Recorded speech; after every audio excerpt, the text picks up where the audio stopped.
Jacob's family had been planning this trip for months. The San Juan Mountains of Colorado were a destination they had dreamed of visiting. Rugged peaks, endless forests, and crisp mountain air that seemed to cleanse the soul. It was an adventure for little Ellie beyond anything she had experienced in her 7 years. Her parents had told her about the wildlife, the hidden waterfalls, and the trails that twisted through fields of wildflowers. It sounded like magic, and Ellie wanted to be part of it. They set up camp near a clearing at the base of a towering ridgeline. The forest surrounded them in every direction, like a natural barrier. The soft hum of the leaves and the occasional hoot of an owl created a serene backdrop. Ellie was fascinated, her eyes wide with wonder as she explored the campsite, collecting pine cones and marveling at the towering pines. To her, it felt like stepping into another world. Her parents had warned her to stay close and not wander off. The wilderness, they reminded her, was beautiful but unpredictable. But Ellie's curiosity was boundless, and her small frame seemed charged with energy that wouldn't quit, even after a long day of hiking. Still, she managed to stay close. Everything was going so well for the family. But then, night fell, and with it came tragedy. The family decided to retreat into their tent as the sun dipped behind the mountains and shadows stretched across the forest floor. Little Ellie lay between her parents, wrapped in her sleeping bag, staring at the glowing embers of the campfire through the mesh of the tent flap. Exhaustion eventually pulled her into a light, restless sleep. Sometime in the night, Ellie stirred. A sound outside caught her attention. A rustling, faint but distinct. It didn't match the wind through the trees or the occasional snap of a distant branch. It was closer, deliberate. Ellie wondered if it was a forest fairy making the sounds out there. Her heart beat faster, but her curiosity overpowered her caution. Careful not to wake her parents, she slipped out of her sleeping bag, unzipping the tent quietly. She wanted to see and maybe even befriend the fairy. The cool night air hit her face as she stepped outside. The fire had died to a faint glow, and the campsite was bathed in shadows.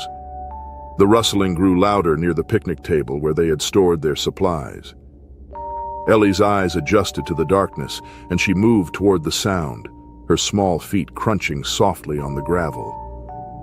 And then she froze. That was no fairy scavenging through their supplies. No, it was a black bear, its hulking form illuminated faintly by the moonlight. The animal was rummaging through their cooler. Its head bobbed as it sniffed, tearing into a bag of jerky they had forgotten to pack away properly. Ellie's breath caught in her throat. She had never seen anything so massive, so wild up close. She knew bears could be dangerous, but she was too young to grasp the full gravity of the situation. Instead of retreating, she stepped closer, drawn by fear and fascination. The bear stopped. Its head swung toward her, eyes glinting. The animal froze, nostrils flaring as it sniffed the air. Ellie's small movement had startled it, and for a moment, the two stood locked in a silent standoff. Then the bear charged. Ellie screamed, the sharp sound shattering the stillness of the night. Her parents jolted awake inside the tent, disoriented by the noise and outside movement. The bear reached Ellie in 2 powerful strides, its claws raking across her small body as she tried to turn and flee. She fell hard onto the dirt, the impact knocking the wind out. The bear's jaws clamped down on her arm, its massive weight dragging her effortlessly toward the forest's edge. Her parents scrambled out of the tent, their panicked shouts echoing through the trees. They grabbed whatever they could find. Pots, rocks, anything to throw at the animal. A heavy skillet struck the bear's side, and it reared up with a deep, guttural roar, momentarily loosening its grip on Ellie. But instead of retreating, it redoubled its efforts, clamping its jaws around her small torso and hauling her farther into the woods. Blood streaked the ground where the bear dragged Ellie, her cries growing weaker as the forest swallowed them. Her parents chased after the bear, screaming and hurling rocks, but their efforts were futile.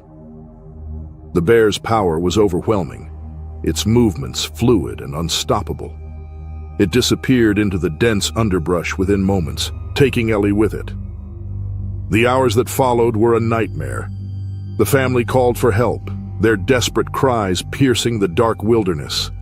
Rangers arrived quickly, armed and grim-faced, knowing the gravity of a bear attack.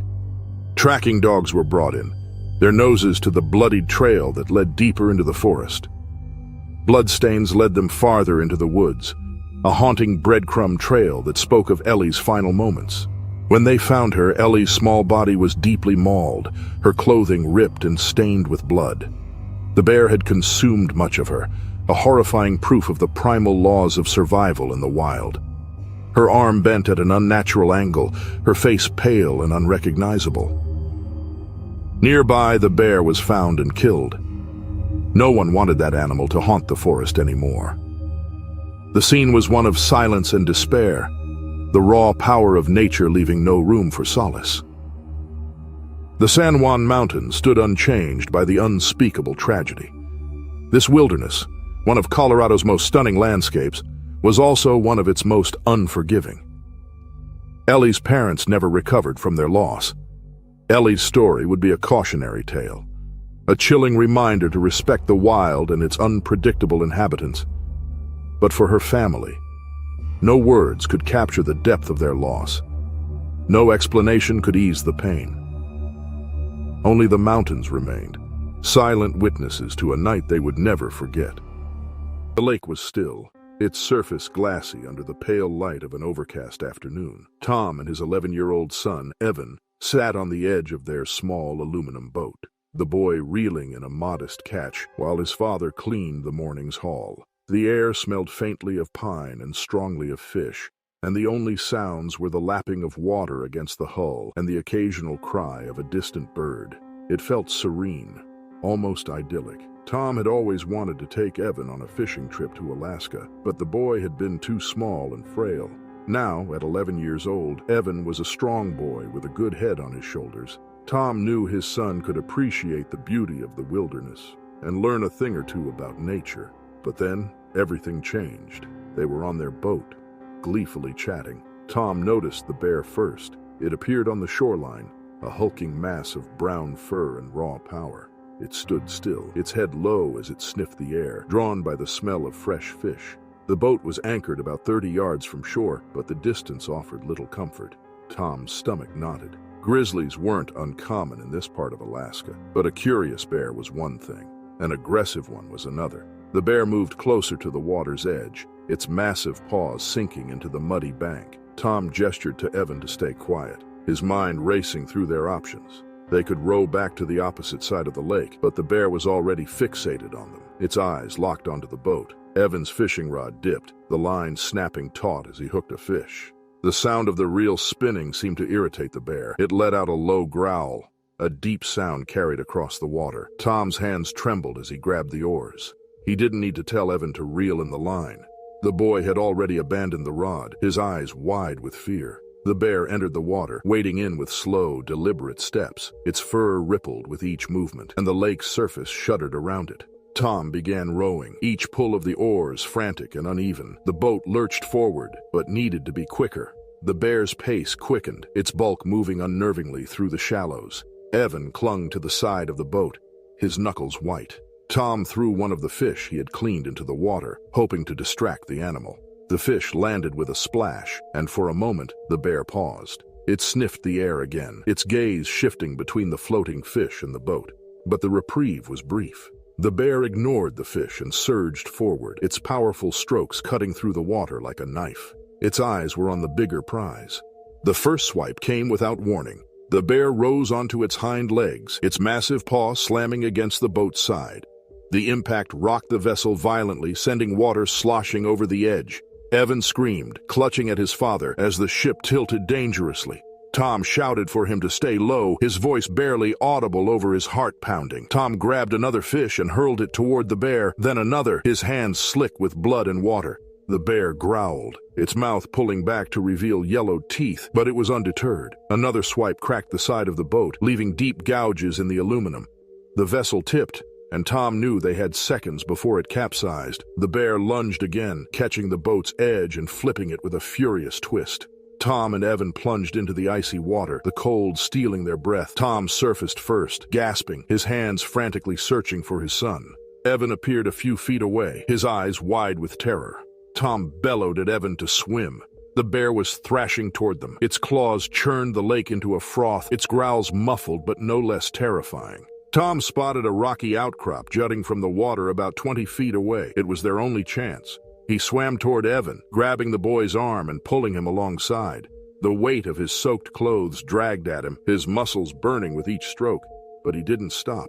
Behind them, the bear closed the distance, its massive head cutting through the water relentlessly. Tom's foot hit something solid, the rocks. He shoved Evan forward, urging him to climb. The boy scrambled onto the slippery surface, his fingers clawing for purchase. Tom followed, his breath coming in ragged gasps as he hauled himself up just as the bear reached the base of the outcrop.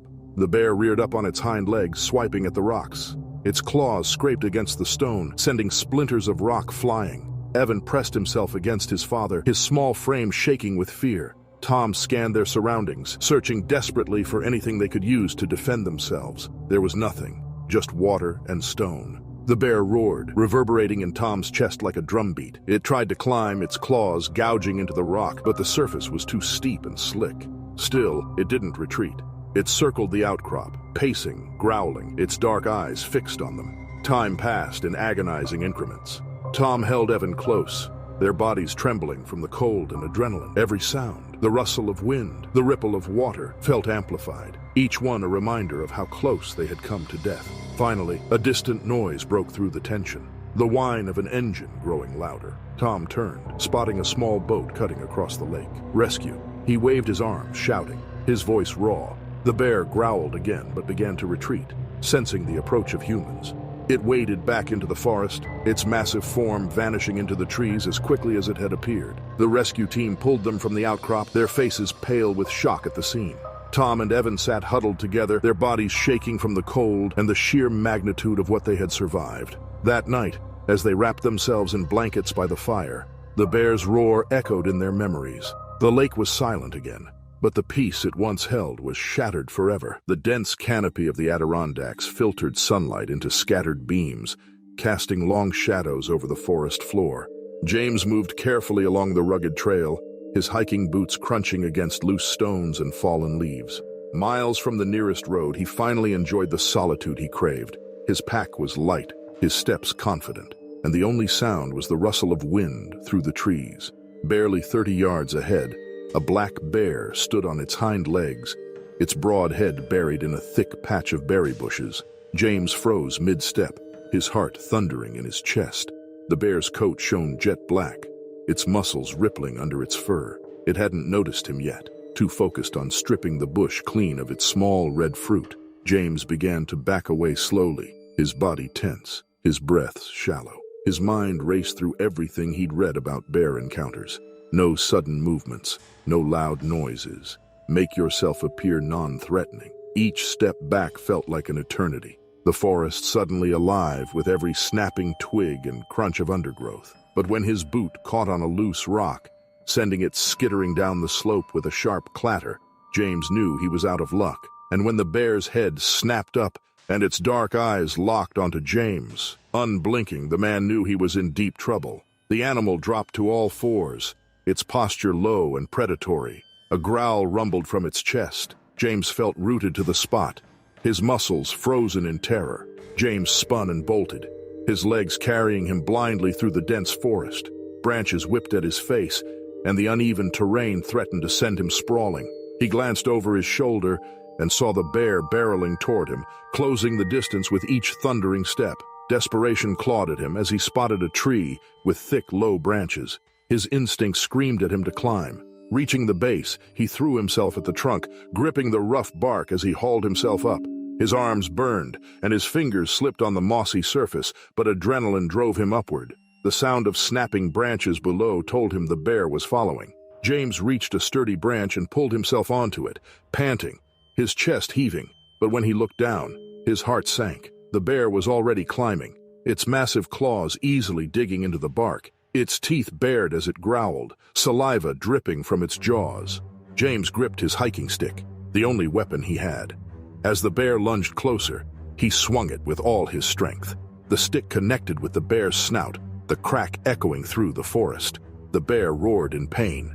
Its grip faltered, and it slid down the trunk, clawing to regain footing. James didn't wait to see if it would recover. He scrambled higher, his arms and legs trembling. The bear growled again but didn't follow. Instead, it dropped to the ground, pacing in agitated circles. James clung to the tree, his chest heaving, his hands trembling around the stick. His pulse hammered in his ears as he watched the bear retreat into the shadows, growling one last time before disappearing into the forest. James allowed himself to breathe deeply when the forest grew silent again. His body throbbed with pain, his arms from climbing, his ribs where a branch had jabbed him during his frantic ascent. He looked down at his scattered gear, much of it tossed in his panicked flight. His pack was torn open, its contents strewn across the ground. The bear had ripped through it, and his food was gone. He climbed down cautiously, his legs wobbling as they touched the ground. The stick, splintered from the impact, was still clutched in his hand. He scanned the area for any sign of the bear. The woods were eerily quiet, but he knew better than to trust the silence. James gathered what he could: a half-empty water bottle, an emergency blanket, and a small knife that had miraculously strapped to his belt. He found a patch of clear ground and set to work, his mind racing through survival techniques. His hands shook as he gathered fallen branches and lashed them together to form a crude shelter against a rocky outcrop. It was far from perfect, but it offered some semblance of protection. Night fell quickly, the forest plunging into darkness. James sat under the makeshift shelter, his body stiff with tension. Every sound, every snapping twig, every rustle of leaves sent his pulse racing. He kept the broken hiking stick by his side, clutching the knife in his other hand. With trembling fingers, the fire he managed to light offered little comfort, its small flames casting flickering shadows that seemed to move independently. The hours dragged on. Sleep was impossible. James's mind replayed the encounter, the bear's roar, the flash of its teeth, the crushing weight of its presence. He stayed vigilant, his eyes scanning the darkness beyond the firelight. Dawn broke slowly, the pale light filtering through the trees. Exhausted and aching, James packed what little he had left and began the trek back toward the trailhead. Every step felt like a risk, every rustle in the bushes a potential threat. His senses were heightened, his body primed to run at the slightest sign of danger. As he neared a clearing, he heard voices, human voices. Relief flooded through him as he stumbled into a group of hikers, their faces a mix of concern and curiosity as they saw his torn clothes and battered face. One radioed for help, and James was soon escorted out of the wilderness. The weight of his ordeal didn't fully hit him until he was safely in the back of a rescue vehicle, the dense forest shrinking in the rearview mirror. The image of the bear stayed with him, its eyes, its growl, the raw power that had come so close to ending him. He survived, but the wilderness had left its mark, a reminder that survival was never guaranteed. And as the adrenaline faded, James couldn't shake the feeling that the bear, somewhere deep in the Adirondacks, remembered him too. Eric crouched low behind a dense cluster of shrubs, his camera lens trained on the lone grizzly bear rummaging along the riverbank. The golden afternoon light filtered through the pine trees, casting a warm glow over the scene. The bear, a massive creature with a thick coat of dark brown fur, pawed at the gravelly shoreline, flipping rocks in search of fish. Eric's heart pounded with the thrill of being close to one of nature's most powerful predators. This was the shot he had been waiting for. For 3 days, he tracked signs of bear activity in the backcountry of Wyoming, scattered paw prints in the mud, claw marks on tree trunks, and the occasional clump of fur snagged on branches had led him to this spot. His persistence had paid off. As the bear moved along the riverbank, Eric adjusted his position to get a better angle. He edged forward, careful to stay downwind, the crunch of his boots muffled by the soft moss beneath him. He knew the risks of getting too close, but reasoned that he was far enough away to avoid alarming the animal. Through the viewfinder, he snapped a series of shots, the bear's every movement captured in perfect detail. But then the bear stopped, its massive head lifted, ears swiveling as it sniffed the air. Eric froze, holding his breath. The bear turned, its dark eyes locking onto him through the foliage. The seconds stretched, a taut silence filling the space between predator and intruder. Eric's heart raced, his pulse drumming loudly in his ears. He slowly backed away, trying to create distance, but his foot slipped on a loose rock in his haste to retreat. The sharp clatter echoed through the trees. The bear growled a deep, guttural sound that vibrated through the ground. It stood on its hind legs, its full height towering over Eric, and swung its head back and forth, trying to pinpoint the source of the noise. Eric's stomach sank. He had trapped the bear between the river and the thick brush behind him. There was no escape for either of them. The bear dropped to all fours and charged. Eric's survival instincts kicked in, and he bolted for the nearest tree. His legs burned as he scrambled up the trunk, the rough bark biting into his palms. Below, the grizzly closed the distance with terrifying speed, its claws ripping into the earth as it barreled forward. Eric reached for the next branch, his hands trembling, but the bear was too fast. With a roar, it rose on its hind legs and swiped at him. The impact was brutal. The bear's paw struck Eric's side, knocking him from the tree and sending him crashing to the ground. He hit the earth, the wind knocked out of him. Dazed and gasping, he struggled to roll onto his stomach, but the bear was faster. Eric's mind raced, grasping for anything that might save him. He remembered the advice he'd read countless times in survival guides. Play dead. His body went limp. His arms splayed out as he pressed his face into the dirt. Every instinct screamed at him to fight back, to run, but he forced himself to remain still. The bear growled again, a sound so close it seemed to rattle his bones. He felt its hot breath against his neck, a disgusting mix of fish and decay. The bear's nose pressed against him, snuffling as it investigated this new threat. Its massive paw prodded at his back, flipping him onto his side. Eric kept his eyes closed, his breath shallow, even as the bear's claws grazed his skin, tearing through his jacket and leaving stinging gashes on his chest and arms. The weight of the bear was crushing. It pawed at his legs, pressing down hard enough to bruise, then bit at the straps of his backpack, yanking him sideways.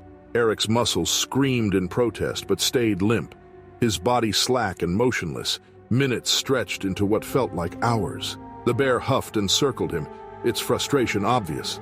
Eric's heart pounded so hard he feared the bear could hear it. He dared not open his eyes, even as the animal nudged him with its nose one last time. Finally, the grizzly let out a low, rumbling exhale. Eric heard the heavy crunch of its paws retreating, the sound growing fainter as it moved back toward the river. He waited, every muscle locked in place until he could no longer hear the bear's movements. Only then did he open his eyes. Pain radiated through his body as he struggled to sit up.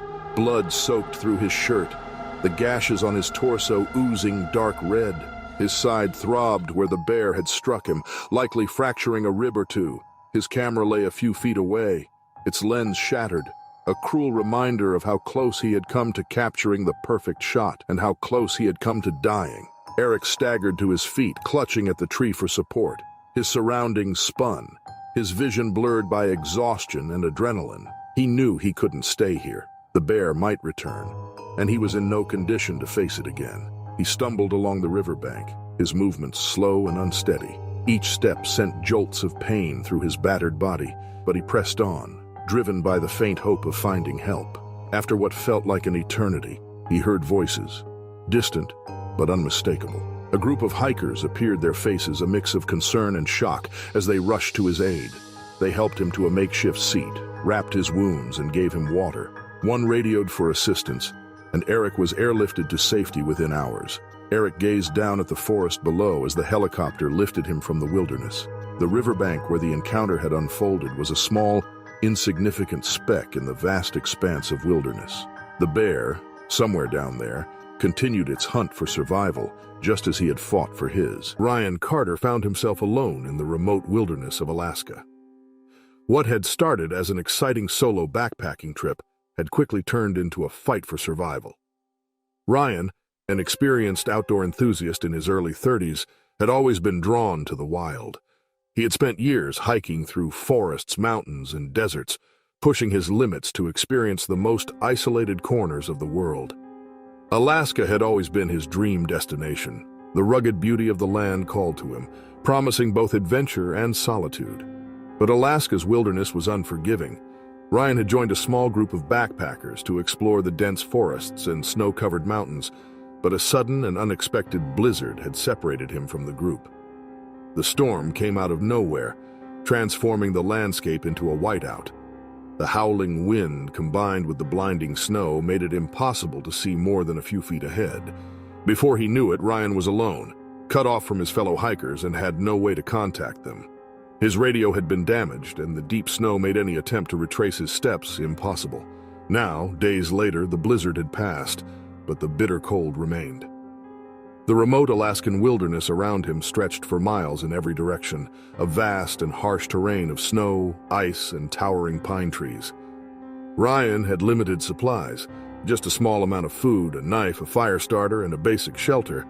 His survival skills were strong, but even the best preparation couldn't erase the deep isolation he now felt.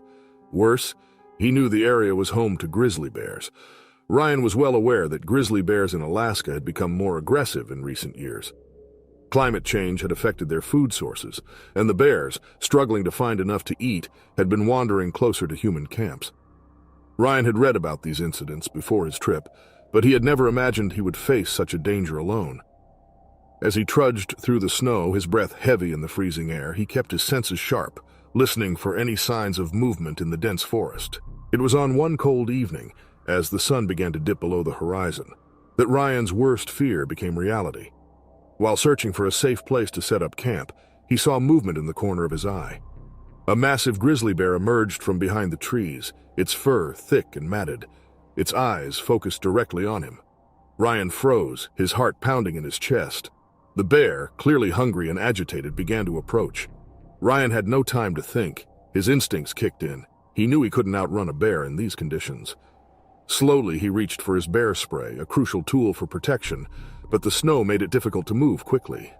The bear let out a deep growl and started to close the distance between them. Ryan backed away, trying to maintain eye contact while preparing to defend himself. The encounter turned into a desperate struggle for survival. The bear charged, and Ryan managed to deploy the spray just in time, but the bear was relentless. In the confusion, Ryan stumbled, falling hard into the snow. His arm scraped against the ice, and pain shot through his body as the bear swiped at him. Ryan rolled to the side, narrowly avoiding the powerful claws. The bear, disoriented by the spray, backed off for a moment, but Ryan knew it wasn't over. Ryan lay in the snow, his heart racing as the massive grizzly bear shook its head, trying to recover from the bear spray. He knew he had only a few moments to act before the bear regained its full senses. His arm throbbed from the fall, and he could feel the sting of the icy air biting at his skin. But survival instincts took over. Slowly, he inched backward, keeping his eyes on the bear. The animal was clearly agitated, its hunger making it even more dangerous than usual. Ryan knew he had to find shelter, fast. He spotted a small cluster of trees nearby, their thick trunks offering a potential barrier between him and the bear. Gritting his teeth, he forced himself to his feet, every movement filled with pain, and stumbled toward the trees. The bear, though still recovering, began to follow. Its deep growls echoed through the forest, a constant reminder of the danger that followed. As Ryan reached the trees, he found a low outcropping of rocks covered in snow, creating a small natural alcove. It wasn't much, but it would have to do. He squeezed into the space, using the rocks and trees to shield himself as much as possible. The bear approached, sniffing the air, clearly trying to track him. Ryan's breath came in short bursts, his body shaking from both cold and fear. The bear stopped just outside the trees, pacing back and forth, frustrated by the barrier between them. Ryan pressed himself further into the alcove, hoping the bear would lose interest. Minutes stretched into what felt like hours as the bear circled, its massive form casting long shadows across the snow. Finally, after what seemed like an eternity, the bear let out one last growl and turned away, disappearing into the darkness of the forest. Exhausted and injured, Ryan stayed in the alcove for hours, unwilling to risk another encounter. As dawn began to break, he cautiously emerged from his hiding spot. His arm was swollen and bruised, and his body ached from the night's ordeal, but he was alive. The encounter with the bear had left him shaken, but he knew he couldn't afford to stop. Survival was now his only focus. As the days passed, Ryan's supplies dwindled, and the harsh wilderness tested every ounce of his endurance. One afternoon, while trying to gather firewood, he stumbled upon a small trail in the snow. Human footprints. With renewed hope, he followed the tracks until he came upon a remote cabin, where he met Maya, a local native Alaskan guide. Maya, skilled in the ways of the land, immediately understood the danger Ryan had faced. Together, Ryan and Maya spent days tracking the signs of grizzly bears in the area. Through their journey, Maya explained the delicate balance between humans and wildlife and how recent environmental changes had forced the bears to become more aggressive. Logging and illegal land development had disrupted the bears' natural food sources, pushing them closer to human territory. The campfire had burned low, its embers glowing faintly in the cool night air. Sarah lay in the tent, her sleeping bag zipped tightly around her. Nearby, her brother's breathing was slow and steady, the rhythm of someone deep in sleep. The forest around them was still, with a quiet chorus of crickets and the occasional rustle of leaves in the breeze. Sarah felt safe. The campsite was familiar terrain, and after years of camping experience, Sarah had taken every precaution to ensure Alex and her would be safe. Their food was stored in a bear-proof container, sealed tight and tucked away from the tent. The only oversight, a small cooler left outside, a careless mistake she hadn't thought twice about. Until she heard the sound. It was subtle at first, a muffled scrape that barely registered. Then came the distinct thud of the cooler lid snapping open, followed by the clatter of its contents spilling onto the ground. Sarah's eyes flew open, her body stiff with sudden awareness. She strained her ears, and there it was, a heavy, deliberate snuffling, the unmistakable sound of an animal rooting through their things. Her blood ran cold. She instinctively knew it was a bear. She reached out to Alex, shaking his shoulder, her movements quick but silent. His eyes fluttered open, and she pressed a finger to her lips, motioning for him to stay quiet. He nodded, his face pale in the dim light of the tent. Carefully, Sarah unzipped the tent just enough to peek outside. The moonlight cast long shadows across the campsite. There it was, no more than 15 feet away. A large black bear loomed over the cooler, its massive paws swiping through the scattered contents. Empty wrappers and crushed cans littered the ground.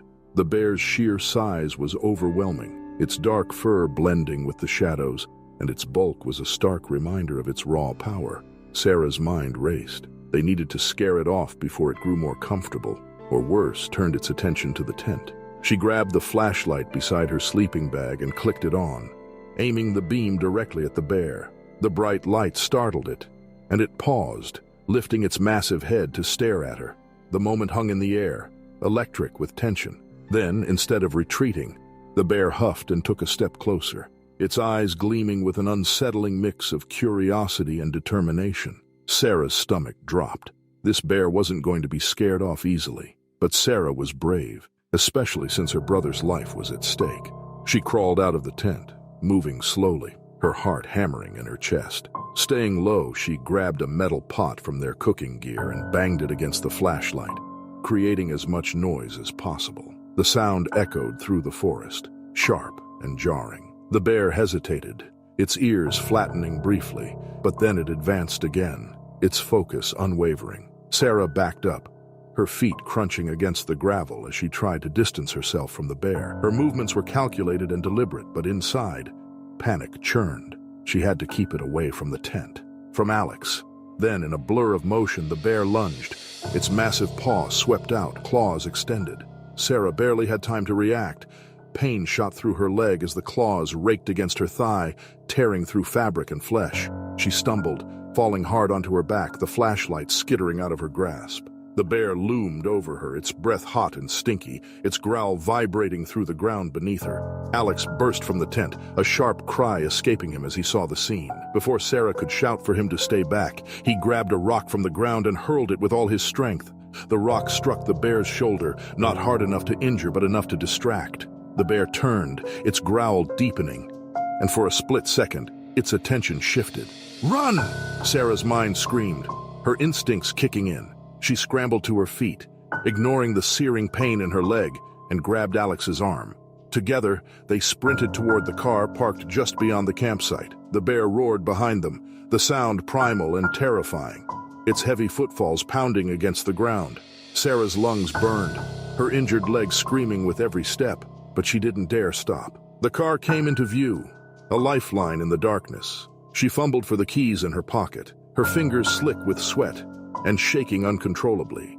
The bear was close, too close. She could feel its presence, its hulking form bearing down on them as they reached the car. She yanked the door open, shoving Alex inside before throwing herself in and slamming the door shut. The bear reached the car a heartbeat later, its massive body slamming against the side with a metallic thud. The vehicle rocked under the impact, the windows vibrating as the bear pawed at the doors.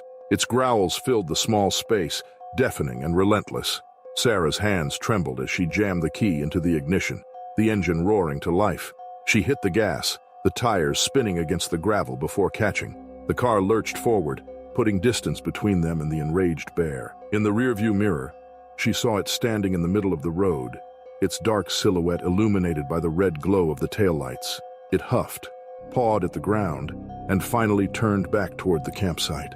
Sarah didn't stop driving until they reached the ranger station miles away. Only then did she let out the breath she hadn't realized she'd been holding. Her leg throbbed, the wound shallow but bleeding, a stark reminder of how close they'd come to disaster. Alex sat beside her, silent and pale, his wide eyes fixed on the dashboard. As the Rangers tended to her injury and began planning to deal with the bear, Sarah's thoughts were consumed by a single, unshakable truth. They had survived. Barely. It dawned on June 18, 2024, in Montana's Bitterroot Range. The jagged peaks loomed against the pale morning sky, their shadows stretching across an untamed wilderness that promised beauty and danger. Here, Gary Mills, a seasoned hunter with decades of experience stalking everything from deer to wolves, felt alive and powerful. Adrenaline was coursing through his veins. Gary was hunting. But today's quarry was no mere trophy. It was a grizzly bear, a beast that tested even the most skilled hunters. Gary relished the challenge. He felt that hunting a grizzly would prove his abilities once and for all. As the hours passed, Gary scouted the rugged terrain. The forest was alive with the rustle of leaves and distant calls of birds, but his focus was razor sharp. Near noon, he spotted a massive, tawny shape in a sunlit meadow below. He crouched, scanning the animal through his rifle scope. The bear appeared dead. Gary couldn't tell whether it was breathing, but it seemed not to. A dark streak of what might have been blood stained the grass nearby. It looked wounded, perhaps from a fight with another predator or a careless hunter's stray bullet. Caution and instinct were at war inside Gary. Bears were unpredictable, and even a mortally wounded one could unleash devastation. Yet the creature lay so still, its massive frame oddly slack. Gary decided to move closer. The meadow was silent as he descended, the ground soft beneath his boots. He kept his rifle ready but lowered its safety. 20 yards became 10, then 5. The bear remained still, its fur rippling faintly in the breeze.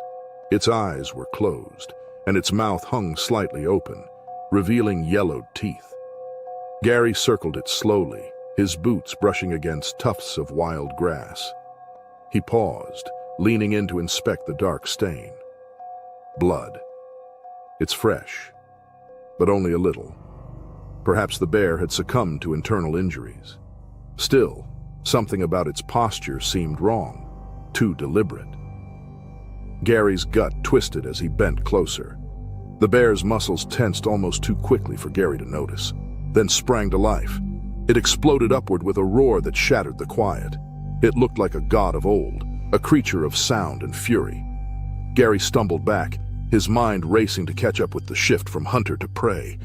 The bear was no longer an injured target, but a predator in its prime, and Gary had walked straight into its trap. The man knew this wasn't normal bear behavior, but there was no time to ponder the implications. He had to act. But before he could move, the rifle flew from his grasp as the bear's massive paw swiped at him with bone-shaking force. Gary was thrown to the ground, gasping from shock. The bear looked at him with eyes full of primal rage. Saliva was dripping from its jaws, staining the ground beneath. Gary scrambled to his feet, instinct screaming for him to run, but the bear was faster. It lunged, its claws raking through the air. He dodged, barely avoiding another blow, and reached for his knife. His hands fumbled with the sheath, slippery with sweat and blood. The bear lunged again, knocking him back into the dirt.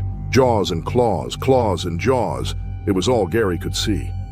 The man felt the bear's hot breath on his face as its maw closed inches from his neck. But Gary still had a little fight in him. The man lashed out wildly, the blade in his hand finally finding purchase. The bear roared again, more enraged than wounded, and slammed him against the ground. Gary couldn't think straight anymore. Pain and the need to survive. These two feelings were overwhelming.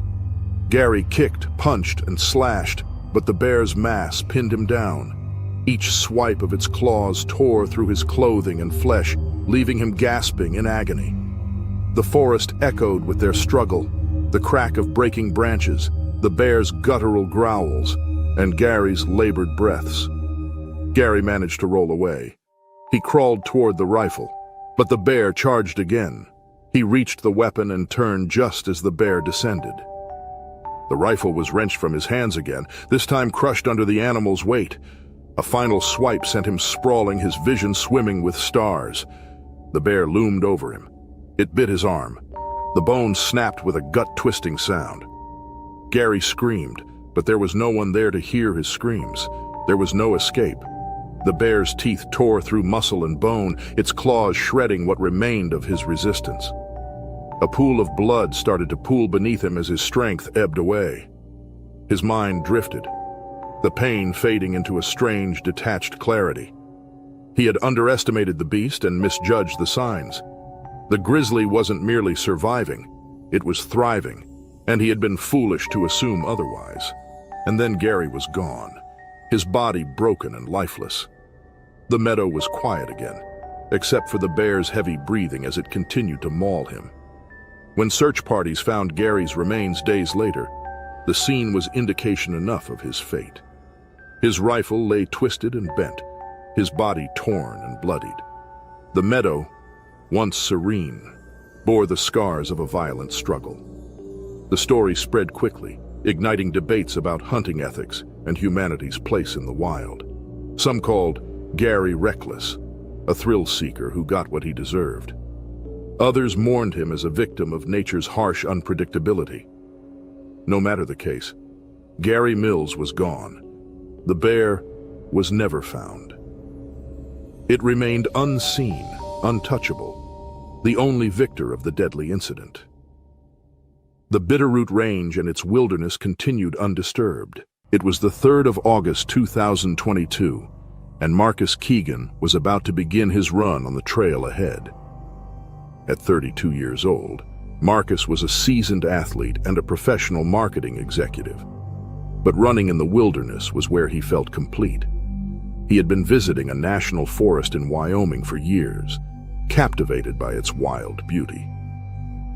It was the first federally protected national forest in the United States, covering millions of acres and preserving landscapes that had remained untouched for centuries. Marcus found freedom here, running through the dense forests and craggy peaks, his mind free from deadlines and conference calls. The late August morning was cool as Marcus set off on his usual route, weaving through the forest trails. The National Forest's biodiversity was legendary, ranging from sagebrush plains to dense fir forests. He had often marveled at the wildlife: elk grazing in the meadows, the occasional moose stepping cautiously into view. Grizzlies were a known danger, but Marcus had never seen one up close. He carried bear spray in his pack, a precaution he hoped he'd never need. The trail opened into a clearing before narrowing again, bordered by towering spruces. Marcus felt the familiar rush of adrenaline as he picked up his pace. His strides were fluid, his breathing steady. Today he wanted to push himself further. A faint side trail caught his attention, winding into thicker, unexplored terrain. Marcus hesitated briefly before veering off. He enjoyed the thought of discovering something new, but as Marcus ran deeper, the forest grew darker. The smell of pine and damp earth was stronger there, in the heart of the wilderness. Marcus realized he needed to slow his pace. There were fallen branches and overgrown roots. The national forest in Wyoming had never been heavily settled, retaining much of its original wildness. Native Americans had lived here for at least 10,000 years, coexisting with the land's untamed beauty. Marcus thought briefly of the explorers like John Coulter, who had first documented this place centuries ago. The underbrush thickened, and Marcus stopped to sip water. His surroundings were eerily quiet, the usual sounds of birds and rustling leaves replaced by an oppressive stillness. It may be time to go back to the main trail. But no, he wanted to explore more. Marcus moved forward, his steps cautious now. A faint metallic scent lingered in the air. Then, Marcus saw the source of the scent. A massive deer carcass lay sprawled across the forest floor, its ribs exposed, flesh torn. The sight froze Marcus in his tracks. His heart pounded as he scanned the area. He knew the risks of predators guarding a kill, but a low, guttural growl rumbled through the trees before he could act. Marcus felt like he was in a low-budget horror movie for a second. He turned, eyes wide, just in time to see the grizzly emerging from the shadows faster than any creature Marcus had ever seen. Its fur and snout were caked with blood. In that instant, Marcus knew he had stumbled into a feeding zone and that the bear saw him as a threat. Marcus ran, not waiting to see if the bear charged. He sprinted with every ounce of strength, his legs pounding the uneven ground. Branches whipped at his face as he tore through the forest, his breath coming in panicked gasps. But the bear was faster. A creature weighing nearly 800 pounds could cover ground at speeds no human could match. Marcus felt its thunderous steps closing in, the earth trembling beneath him. And then, a huge, heavy paw slammed into his back, raking his flesh. Marcus was hurled forward, landing hard against the forest floor. He tried to crawl away, but it was no use. The bear was already on him. Its nauseating jaws clamped down on his shoulder, crushing muscle and bone. Marcus screamed, the sound swallowed by the vast, indifferent wilderness. The bear released him briefly, circling with low, menacing growls. Marcus tried to rise, his arms trembling, but the bear struck again, dragging him through the dirt. Blood poured from the wounds on his back and neck, soaking into the earth. As he watched the forest spin, Marcus knew he was slipping away from the rope of his battered and broken body. But his mind clung to survival. He reached for the bear spray strapped to his waist with shaking hands. He managed to unclip it, fumbling to aim as the bear loomed over him. He fired. The spray erupted in a cloud, striking the bear's face. The animal roared in rage, momentarily retreating, swiping its head against the ground. Marcus seized the chance, dragging himself away. His vision blurred and his strength waned. He knew he couldn't outrun it. His only hope was to hide. But the bear recovered quickly. It found him again, its keen senses leading it back to its wounded prey. Marcus barely registered the next attack as the bear's claws tore into his back, shredding his flesh, his muscles, and his lungs. The pain was beyond anything he had ever known, drowning him in agony. The bear raked its claws down his legs, ensuring its dominance, then bit into his neck with a final devastating force. Then, darkness. Marcus was gone. The forest fell silent again, save for the bear's heavy breathing and the distant rustle of leaves. When Marcus failed to return home, his girlfriend Lexi alerted the authorities. A search team combed the area, but the national forest's vast wilderness made the search painstaking. Finally, they found what remained of Marcus after his disappearance. His body was partially buried, covered in dirt and leaves, a behavior bears use to protect kills from scavengers. Claw gouges, a mixture of soil, broken twigs, and blood-stained debris, marked the mound of disturbed earth. Now caked with mud, his once bright running shoes lay a few feet away, one twisted awkwardly as though flung in his desperate final moments. A shattered water bottle, its plastic sides punctured and torn, glinted faintly in the dappled sunlight breaking through the dense canopy above. Nearby, strips of torn fabric from his vest clung to low-hanging branches, fluttering like grim flags of surrender in the faint breeze. The metallic tang of blood and decay hung thick in the air, mingling with the earthy scent of pine and moss. Flies buzzed incessantly, drawn to the macabre scene, their droning hum the only sound in the otherwise stillness. The forest stood indifferent around the site, its ancient trees casting long shadows over the remnants of Marcus's final stand. For Marcus Keegan, the wilderness he loved had become where he drew his last breath, a place as beautiful as it was indifferent to human suffering. Forests surrounding the village, nestled deep in the Siberian wilderness, had always been quiet. On October 29, 2024, that silence was shattered. The morning had been unusually warm for late autumn, the air crisp but not biting.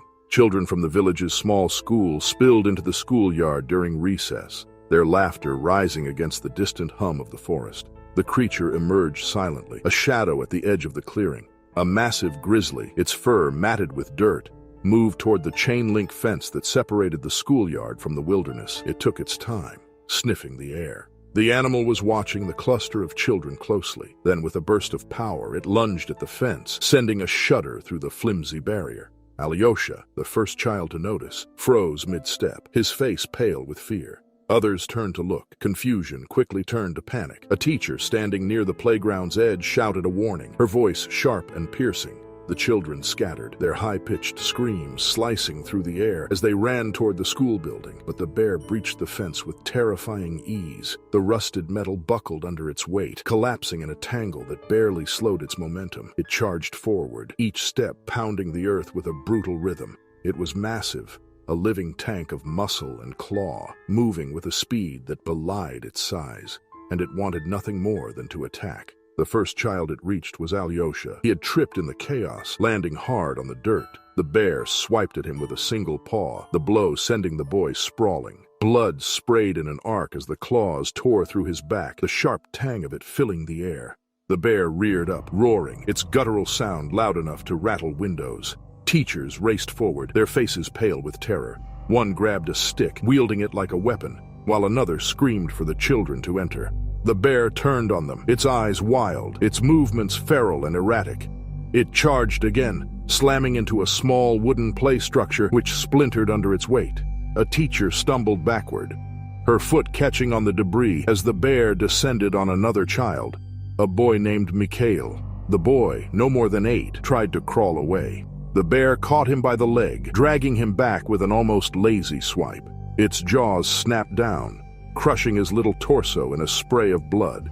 Mikhail's screams choked into silence as the bear shook him like a rag doll. Other children had managed to make it inside the school, but the bear's focus was relentless. It barreled toward the remaining group of children, still scrambling to safety, its claws raking the earth as it lunged forward. Natasha, a 9-year-old girl, fell just feet from the door, her small hands clutching at the steps. The bear reached her in 2 strides, its paw slamming down on her back with a sickening crunch. Inside the building, chaos reigned. Teachers pulled sobbing children into classrooms, locking doors and dragging desks to create makeshift barricades. One teacher frantically dialed for help on her phone, her hands shaking so badly she nearly dropped it. The dispatcher's voice on the other end was calm and detached, but the reality outside was anything but. Undeterred by the fleeing children, the bear turned on a group of teachers who had rushed to shield the last students. One of them, Lev, a wiry man with a rake in hand, was guarding 2 little girls, twins. Lev swung wildly at the animal. The rake glanced off its head, barely phasing it. With a low growl, the bear charged, knocking Lev to the ground. But it didn't stop. The twins, little Nadia and Tatiana, were its real target. In an instant, it pinned them both with its massive paws and tore into them with a ferocity that froze the others in place. A sharp crack split the air, followed by another. A pair of hunters, alerted by the commotion, had arrived on the scene, their rifles aimed and ready. The first shot struck the bear in the shoulder, causing it to stagger. It roared in defiance, a guttural mix of pain and rage. The second shot hit its flank, but the beast refused to go down. The bear turned on the hunters, its movements slower now, but no less determined. It charged toward them, its massive frame kicking up dirt and debris. One of the hunters fired again, the bullet striking just above the bear's right eye. The animal stumbled mid-stride, its body jerking awkwardly before collapsing onto its side. It let out one final ragged breath before falling still. The schoolyard was silent, except for the distant wails of sirens and the muffled sobs of children inside the building. The bear's lifeless form lay amidst the wreckage of the yard, its fur matted with blood, its body a gruesome reminder of the violence that had unfolded. By the time authorities arrived, the scene was one of devastation. 5 children lay dead, their small bodies crumpled in the dirt where they had fallen. Teachers huddled inside the building, their faces streaked with tears, their hands bloodied from useless attempts to save the children. The hunters stood near the bear's body, their faces grim, their rifles still in hand. In the following days, the village grappled with the horror of what had occurred. Questions arose. Why had the bear wandered so close to the school? Why had it attacked with such unrelenting aggression? Wildlife experts speculated that the unusually warm weather had disrupted the bear's hibernation cycle, driving it out of the forest for food. Others blamed deforestation, claiming that the bear's habitat had been encroached upon, forcing it into closer contact with humans. But for the villagers, these explanations offered little solace. The scars left by the attack, both physical and emotional, would take far longer to heal. The once innocent sound of children laughing in the schoolyard was now a painful reminder of lives cut tragically short. And though the bear had been killed, its memory lingered like a shadow over the village, a stark reminder of the thin line between nature and civilization. 2024, Carl Anders sat on a rock by the rushing river, the cold October air biting his face. At 47, fishing was his escape, a reprieve from the monotony of his desk job. Every fall, he made the trek to Kodiak Island, timing his trip with the salmon run. It was a ritual he cherished, the solitude, the wildness, the thrill of reeling in a fish from waters teeming with life. This year was no different. The river was alive with silver flashes of salmon fighting against the current, and Carl felt a familiar rush of anticipation. The morning had been fruitful. His cooler already held several large salmon, their scales shimmering even in the overcast light. He'd chosen this spot for its isolation, far from other fishermen and just a short hike from his campsite. The sound of the river was soothing, and the dense forest around him was a barrier to the outside world. Carl knew the risks. Kodiak Island was grizzly country, and the bears were especially active during the salmon run. Signs warning of recent bear sightings dotted the trailhead, but Carl had shrugged them off. He wasn't reckless. He carried bear spray on his belt and kept his wits about him. But years of fishing these waters had made him confident, perhaps too much. The first sign of trouble came with a shift in the air. A faint crack of branches reached Carl's ears, barely audible over the rushing water. He turned, scanning the tree line, but saw nothing. He chalked it up to the wind or a smaller animal moving through the underbrush and returned to his fishing. Moments later, another sound, closer this time, a low grunt. Carl stiffened. He instinctively knew this was no small animal. Slowly, he turned his head. Emerging from the shadows of the forest was a grizzly bear. It was a huge beast, oozing power, promising nothing but danger, its eyes locked onto Carl's cooler, its keen nose undoubtedly catching the scent of fresh salmon. Why hunt if someone had already hunted for you? Carl's heart raced, but he didn't run. He knew better than to trigger the bear's predatory instincts. Running would turn him into prey, he had no doubt. Instead, Carl stood his ground, grabbing a nearby stick. He waved it and shouted, his voice echoing off the trees. The bear listened and watched closely, its ears twitching. For a brief moment, Carl dared to hope it might retreat. But the bear wasn't even remotely afraid. It was hungry. It charged without wasting any more time. Carl barely had time to react before it was on him, as agile as it was powerful. The bear swiped with its paw, sending the stick flying and knocking Carl backward. He stumbled, his foot slipping on the slick rocks, and fell into the icy water. Carl stood no chance. The current dragged him briefly, but he fought to regain his footing, clawing at the rocks to pull himself upright. The bear followed, plunging into the water with a ferocity that sent waves splashing against the banks. Carl scrambled, his hands grasping at anything solid, but the bear was too fast. Its claws raked across his back, tearing through his jacket and into his flesh. Pain seared through Carl's body as he was thrown face first into the river. He tried to get away, his hands slipping on the blood-slick rocks, but the bear was relentless. It lunged again, its powerful claws slicing through the man's flesh. Carl screamed, the sound drowned by the roar of the river. There was no pattern to the attack. The bear dragged him toward the bank, its claws tearing into his chest as it pinned him down. Blood sprayed across the rocks, mixing with the foamy water. Carl flailed, his movements growing weaker as shock set in. He felt the bear's teeth and claws sink into his side, the pain so intense it blurred his vision. His breaths came in ragged gasps, each one harder than the last. The bear roared, its breath hot and foul against Carl's face. It stood over him, its weight pressing him into the ground. He could feel his strength fading, his body giving out under the relentless assault. The last thing he saw was the bear's dark eyes, wild and unyielding before darkness took him. The river carried Carl's lifeless body downstream, the current tugging at him. Hours later, a search team found him tangled in a cluster of fallen branches, his body battered and lifeless. His chest was shredded, deep gashes marking where the bear's claws had struck. Blood still seeped from the wounds, staining the water around him. Back at the riverbank, the scene of the attack was harrowing. Carl's fishing rod lay bent and broken, its line tangled in the rocks. His bait box had been overturned, its contents scattered across the ground, smeared with blood.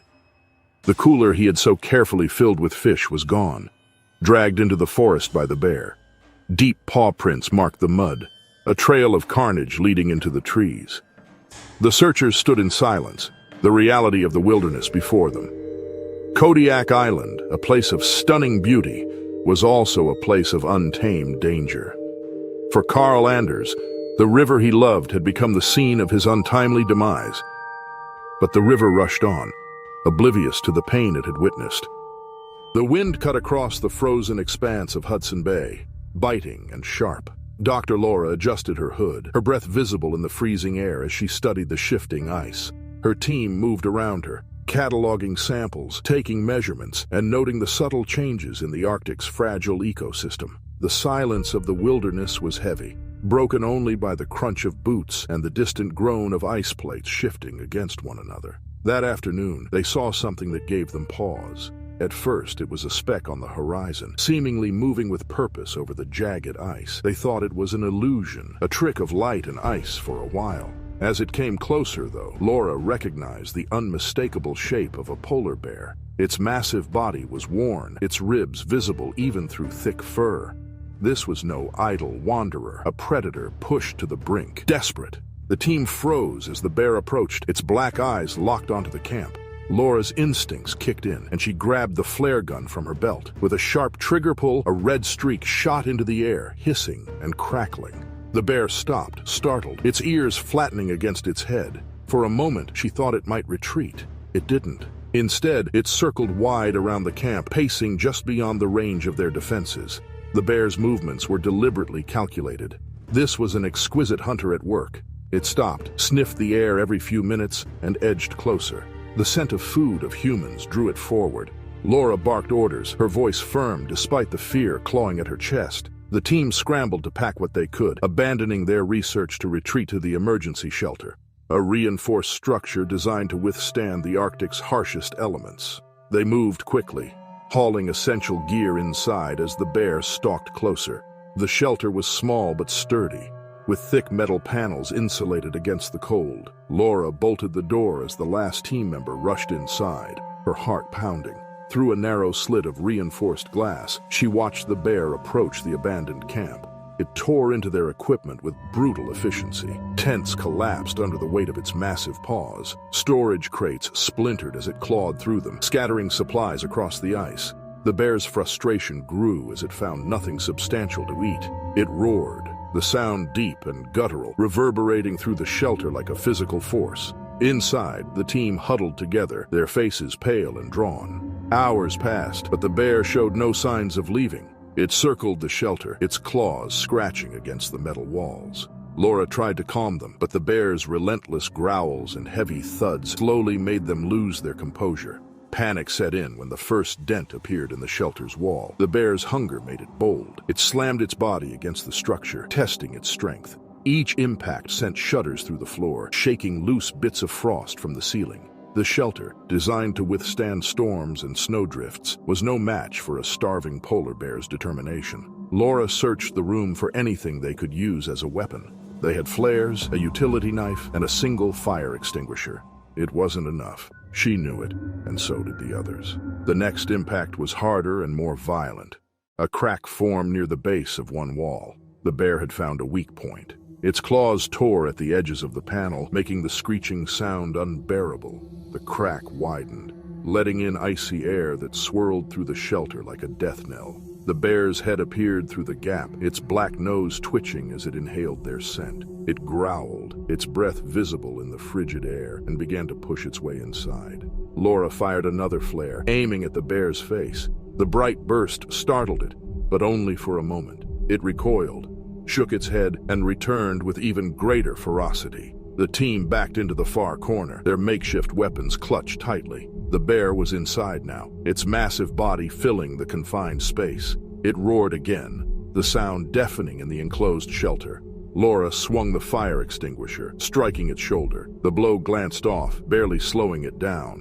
One of the team members tried to stab at it with the utility knife, but the bear swatted him aside like a rag doll. He hit the wall with a sickening thud and crumpled to the floor, unmoving. Another flare went off, this time at point-blank range. The bear roared in pain, but it didn't stop.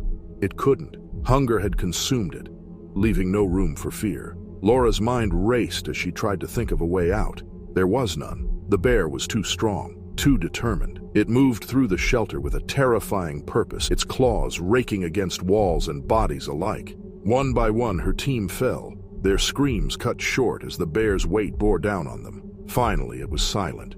The shelter was a scene of devastation. Blood smeared the walls, pooling on the icy floor. Equipment lay scattered, broken, and useless. The bear stood amidst the carnage, its sides heaving with exertion. It nosed at the remains, its black eyes dull and lifeless, then proceeded to feed. The wind picked up, howling through the gap in the shelter's wall. It carried away the last traces of life, sweeping over the frozen bay like a cold, indifferent witness. By morning, the storm would cover the tracks, erasing the evidence of what had happened here. The research team was reported missing. A search party found their camp torn apart and scattered across the ice weeks later. But the story of that night, the terror of those final moments, would never truly be known. In the end, only the wind remained. On the crisp morning of October 5th, 2024, Cedar Creek, a small town nestled at the edge of the dense forests of Montana, was suddenly thrown into chaos. The sun had barely risen, casting a soft golden light over the quiet streets when an enormous grizzly bear charged straight into the local police station. The town, known for its peaceful surroundings and occasional wildlife sightings, had never seen anything like this before. The police station, located near the edge of the forest, had its doors smashed open as the bear, enraged and confused, burst inside. Officer Jenna Morales, a seasoned law enforcement officer in her late 30s, was one of the first on the scene. Jenna had a unique background. Before joining the force, she had worked in wildlife conservation. Her understanding of animals, especially large predators like bears, had made her an invaluable asset to the Cedar Creek Police Department. But nothing in her experience had prepared her for this moment. The grizzly was massive, easily weighing over 800 pounds, and its sheer size and strength were terrifying. The animal was not just lost, it was angry. Jenna rushed to the scene, her heart pounding, but she knew she had to remain calm. The bear had already breached the station's defenses, and officers inside were scrambling to contain it without causing harm to themselves or the animal. The bear roared, swiping at desks and overturning furniture, its powerful body thrashing as it tried to find a way out of the building. As the other officers struggled to get a handle on the situation, Jenna quickly took charge.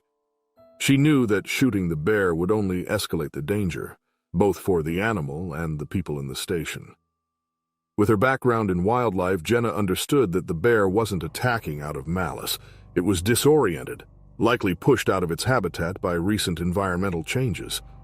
Cedar Creek had experienced more wildlife disturbances in recent months, a troubling sign of something much larger going on in the surrounding wilderness. Jenna ordered the officers to clear the room and give the bear space. She grabbed a tranquilizer gun kept in the station for such emergencies, knowing that sedating the bear was their best chance to end the chaos safely. But as she carefully approached the bear, it charged again, slamming into a wall and sending bookshelves crashing down. The officers, keeping their distance, held their breath as Jenna aimed the tranquilizer. The dart hit the bear's shoulder, and though it growled in pain, it staggered slightly. But the adrenaline coursing through its massive frame meant the tranquilizer would take a few minutes to work. Jenna stayed at a safe distance, watching as the bear continued to thrash, knocking over file cabinets and pushing against the windows. The tension in the air was thick, every second stretching out as the bear's movements finally slowed. Within minutes, the massive predator collapsed, its body heavy with exhaustion as the tranquilizer finally took effect.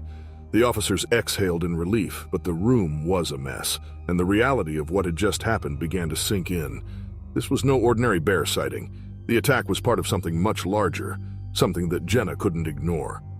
In the aftermath of the incident, Jenna's thoughts immediately turned to the disturbing pattern of wildlife behavior that had been escalating in recent months. She had noticed a rise in bear encounters, but this attack was the most aggressive yet. As she stood in the wreckage of the police station, Jenna knew this wasn't an isolated event. The grizzly had been driven from its habitat, and she needed to find out why. As the grizzly lay sedated on the floor of the police station, Officer Jenna Morales quickly shifted her focus from the immediate threat to the bigger picture. The attack wasn't just an accident. It was a sign of something much deeper. She had seen signs of wildlife becoming increasingly aggressive over the past year, and this incident was a wake-up call for the entire town of Cedar Creek. Jenna knew she couldn't investigate this alone. She needed the expertise of someone who understood both the environment and the animals better than anyone else. That afternoon, she reached out to Dr. Liam Turner, a respected wildlife biologist who had spent years studying the behavior of bears in the region. Liam had been following the disturbances around Cedar Creek closely, and when Jenna called him, he immediately agreed to help. Together, they started gathering information from local hunters, farmers, and residents who had also noticed unusual animal behavior. Reports of bears wandering too close to human settlements, other wildlife showing erratic patterns, and even predators fighting for food near town were becoming more common. Liam suggested they start by looking into the root cause of the changes in animal behavior, beginning with the forests surrounding Cedar Creek. He'd already heard rumors of illegal logging and land development projects that had been encroaching on wildlife habitats, disrupting the natural balance. The evidence pointed to a larger problem. Human activity was pushing wildlife to its limits, forcing animals like the grizzly bear into unfamiliar and dangerous areas. Jenna and Liam decided to explore the forests surrounding the town. What they found was alarming. Large sections of trees had been cleared, leaving the forest bare and exposed. Heavy machinery tracks led deep into the woods, evidence of unauthorized logging operations. This was more than just a small disruption. It was the destruction of the grizzly bear's home. The bear that had charged into the police station had likely been pushed out of its territory by the deforestation, confused and desperate for a place to survive. With this information, Jenna and Liam knew they had to act quickly. The situation was no longer just about one bear. It was about an entire ecosystem at risk. They gathered their findings and presented them to the town's council, urging immediate action to halt the illegal logging and work toward protecting the remaining forests. The stakes were high, not just for the wildlife, but for the people of Cedar Creek, whose safety was directly tied to the health of the environment around them. The aftermath of the attack had shaken the town deeply. Many residents were now questioning the balance between development and conservation. For Jenna, the incident forced her to reflect on her dual roles as both a protector of her community and an advocate for the natural world. Working alongside Liam, she began to push for sustainable conservation efforts, Advocating for better land management practices and stricter laws, Amelia Brooks set out on one of the most ambitious missions of her career. A renowned wildlife photographer, Amelia had built her reputation on capturing stunning images of elusive animals in their natural habitats. She had traveled the globe, from the rainforests of the Amazon to the tundra of the Arctic, always seeking that one perfect shot. Her work had been featured in prestigious magazines and documentaries, and she was admired for her patience and dedication to showcasing the beauty of wildlife. But it was the untouched wilderness of Montana that had captured her heart. The vast, rugged landscape was home to some of the last truly wild grizzly bears in North America. Amelia had long dreamed of photographing one of these majestic creatures up close, especially a rare shot of a grizzly in a completely natural setting, undisturbed by human presence. Her latest goal was to photograph a mother bear with her cubs, an image that had eluded her for years. Driven by her obsession, Amelia ventured deeper into the wilderness than she had ever gone before. She had ignored multiple safety advisories about staying too long in known bear territory. Park rangers had warned her about the dangers of venturing alone into these areas, especially during the fall when grizzly bears were preparing for hibernation and more aggressive as they sought food. But Amelia's passion for photography had always outweighed her caution. She believed that the only way to capture the essence of these was to immerse herself in their environment. On that crisp September morning, Amelia hiked deep into the dense forest of northern Montana, setting up her camera equipment near a hidden clearing. She spent hours building elaborate hides and positioning traps with remote triggers, all in an effort to get as close as possible without disturbing the bears. The thrill of getting the perfect shot consumed her, and the more she pushed her limits, the closer she came to crossing a dangerous line. Finally, after days of waiting, Amelia's patience paid off. She spotted a large female grizzly bear moving cautiously through the trees, two small cubs trailing close behind. Her heart raced as she aimed her camera, careful not to make any sudden movements. The mother bear was massive, her thick fur rippling as she walked, her cubs playful and curious at her side.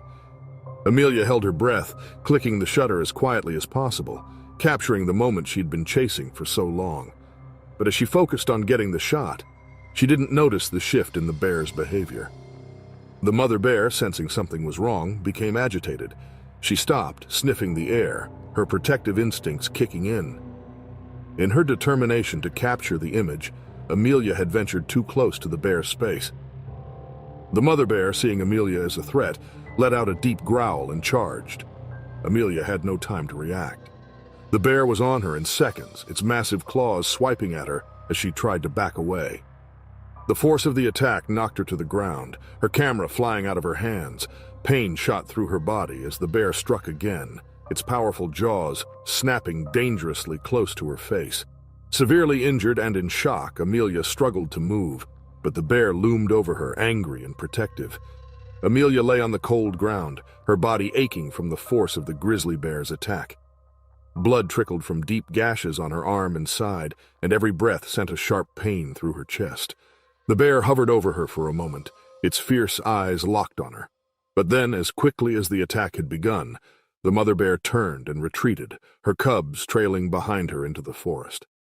Amelia was left alone, her body bruised and broken, surrounded by the vast wilderness that had once felt so full of wonder but now seemed terrifying and unforgiving. She knew she was badly injured, and without immediate help, her chances of survival were slim. Amelia struggled to sit up, her hands trembling as she reached for her backpack. The cold air stung her wounds, but the adrenaline pumping through her veins pushed her to keep moving. She managed to pull out a basic first aid kit, fumbling with the bandages as she tried to stop the bleeding. Her mind raced, replaying the encounter with the bear over and over, and for the first time she questioned her obsession with getting the perfect shot. Was it really worth risking her life? As night began to fall, the temperature dropped, and Amelia knew she had to find shelter. Her body was weak, and every step was a battle against the pain, but she couldn't stop. She moved slowly, searching for a safe place to wait out the night. Finally, she found a small overhang of rocks, offering some protection from the cold. She crawled underneath it, her body shaking from both pain and exhaustion. Alone in the dark, she reflected on the choices that had led her here. Amelia had always pushed the boundaries in her quest to photograph wildlife, but now, as she sat in the freezing wilderness, injured and vulnerable, she began to realize the cost of her relentless pursuit. Her obsession had led her to ignore the ethical boundaries that protected both her and the animals she loved to photograph. She had intruded on the mother bear's space, and in doing so, she had endangered both herself and the bear. In the quiet darkness, she understood that her passion for capturing the wild had blinded her to the risks she was taking. The night was long and cold, but Amelia managed to stay awake, determined to survive. When morning came, she knew she had to find a way to signal for help. Weak and barely able to walk, she used her camera's remaining battery to activate a beacon she had attached to it, hoping that someone would pick up the signal. Hours passed and Amelia's strength faded, but just as she was about to lose consciousness, she heard the distant sound of a helicopter. In the aftermath of her rescue, Amelia's injuries took months to heal. But the deeper wounds were in her mind, where the experience had left a lasting mark. The encounter with the bear forced her to confront her motivations and the ethical boundaries of wildlife photography. Ranger Lucas Hayes was conducting a routine patrol deep in the dense forests of Oregon's Mount Hood National Forest. The forest, known for its towering trees and rugged trails, was a place Lucas had grown familiar with over his years as a ranger. He had dedicated his life to protecting the land and its wildlife, guiding visitors safely through the wilderness and ensuring the park remained pristine. Lucas, a man in his mid-30s, was passionate about the environment, and his connection to nature had deepened during his years of service. That morning, Lucas had received reports of unusual disturbances near a secluded trail at the northern edge of the park. Visitors had complained about loud noises at night, as well as scattered signs of a large animal, perhaps a bear, disrupting campsites. This wasn't entirely uncommon in the park, but something about these reports piqued Lucas's curiosity. Bears were native to the area, but such aggressive behavior near popular trails was rare, especially for a grizzly bear, which had been spotted in the park only a handful of times over the years. Lucas set out alone, confident in his abilities to investigate and assess the situation. The trail was narrow and winding, surrounded by thick brush and towering evergreens. As he moved deeper into the forest, the usual sounds of birds and rustling leaves seemed to fade, replaced by an eerie quietness. Lucas's senses heightened as he felt the atmosphere change, the weight of the forest pressing down around him. Suddenly, a loud crashing noise broke the silence. Lucas froze, his heart pounding as he scanned the trees. Before he could react, a massive grizzly bear appeared, emerging from the undergrowth with alarming speed. The bear, its eyes wild with aggression, charged toward him. Lucas barely had time to pull his bear spray from his pack as the bear lunged. The force of the impact knocked him to the ground, his body slamming hard against the forest floor. Lucas felt the bear's weight on top of him, its claws tearing at his arm and chest. Pain shot through his body, but his training took over, and he managed to deploy the bear spray directly into the animal's face. The bear let out a roar, shaking its head in confusion before retreating into the thick forest. Lucas lay still for a moment, his body throbbing with pain, but he knew he had to move. His injuries were severe, and staying out in the open wasn't an option. Weak and disoriented, Lucas stumbled through the forest looking for any kind of shelter. That's when he spotted it, a hidden cave entrance, partially concealed by rocks and overgrown plants. The cave appeared ancient, its entrance marked by strange symbols etched into the stone. Desperate for protection, Lucas made his way inside. As he collapsed against the cool rock, his mind spun with questions. Who had created this cave? And why was it hidden so deep in the forest? As he gathered his strength, Lucas's eyes adjusted to the dim light, and he realized the cave was filled with artifacts, old tools, carvings, and symbols he didn't recognize. This wasn't just a random hiding spot.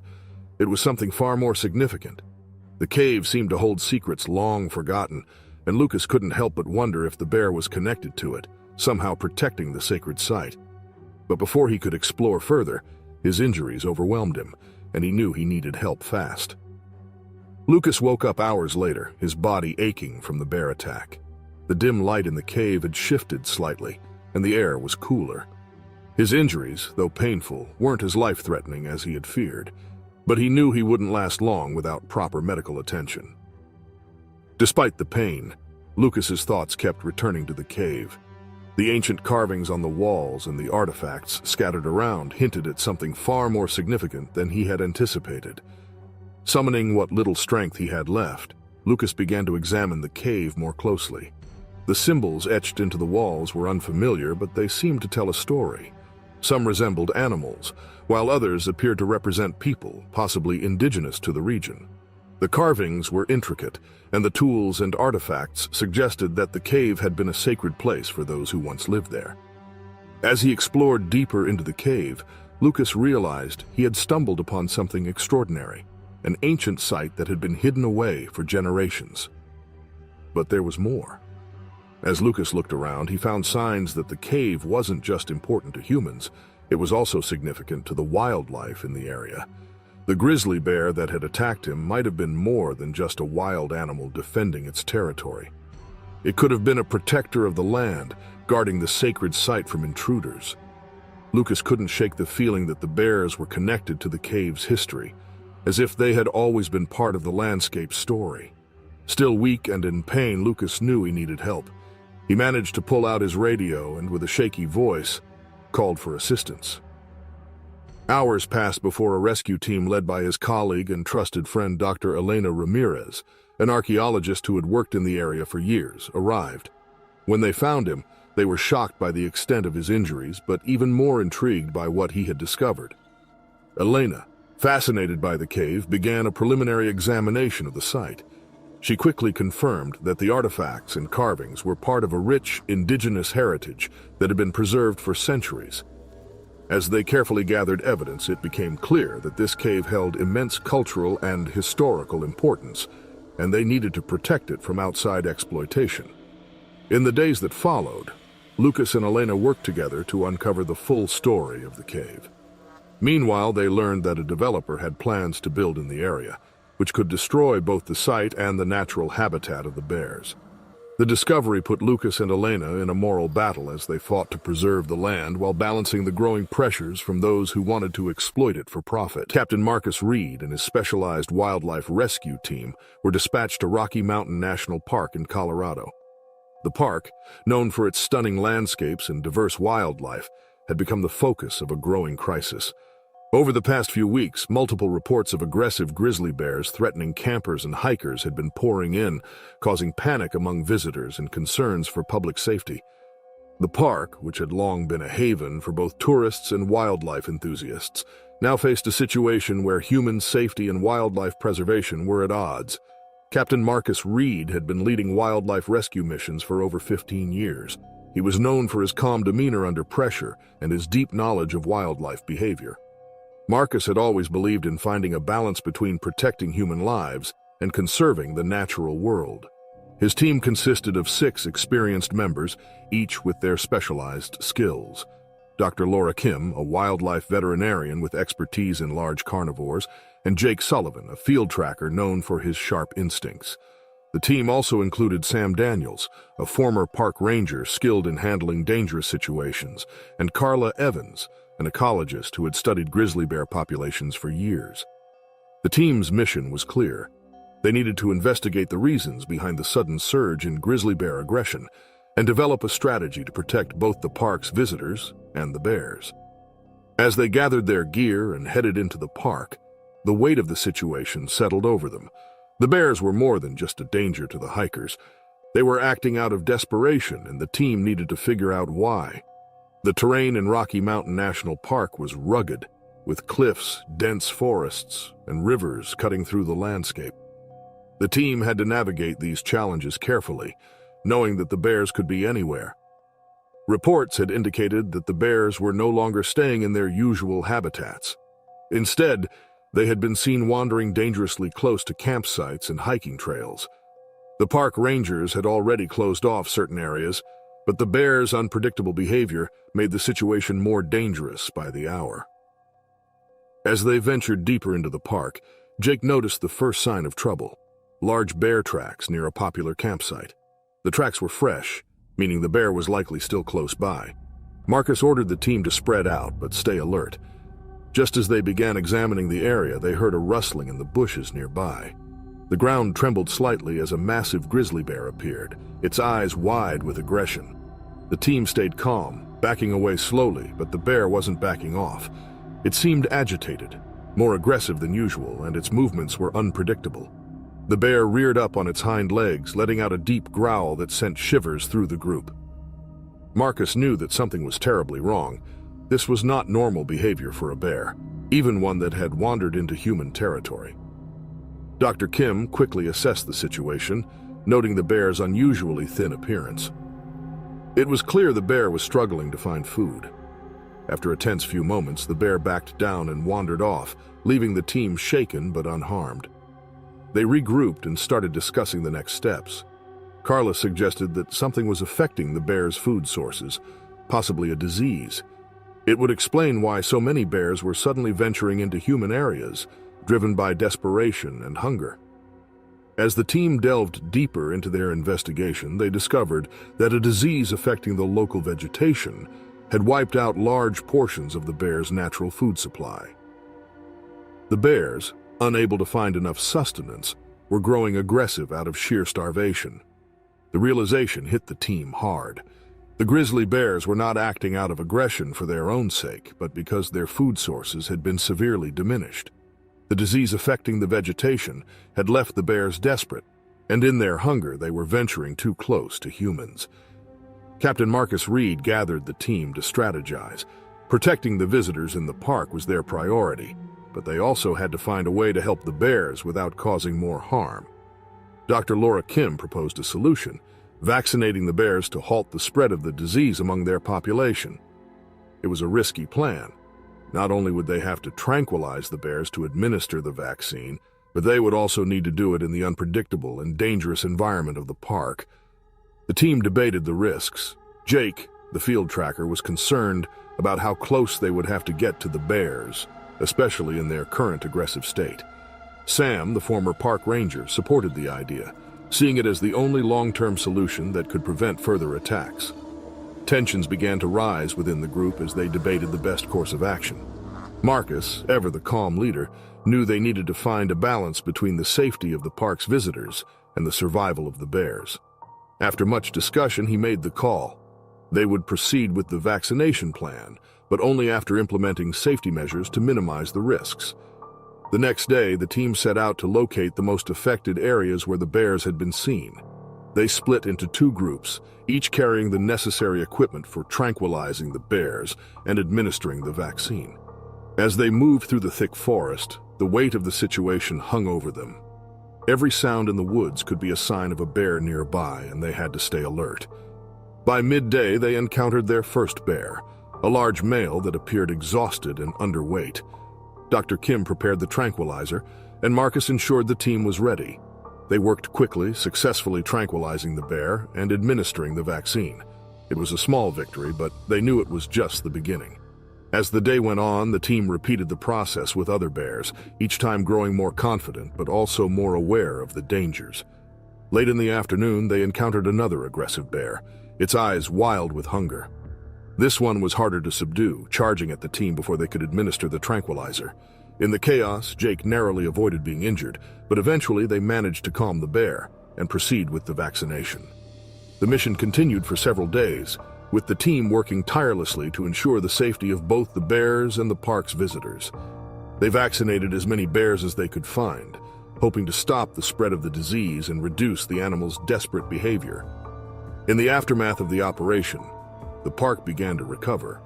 The vaccinated bears started returning to their natural behaviors, and reports of attacks decreased. The team had succeeded in protecting the visitors, but they had also learned an important lesson about the delicate balance between human activity and wildlife preservation. Deep in the wilderness of the Pacific Northwest, Green Tech Industries found itself at the center of a growing controversy. The company, led by CEO Rebecca Lawson, had long been a leader in sustainable energy solutions.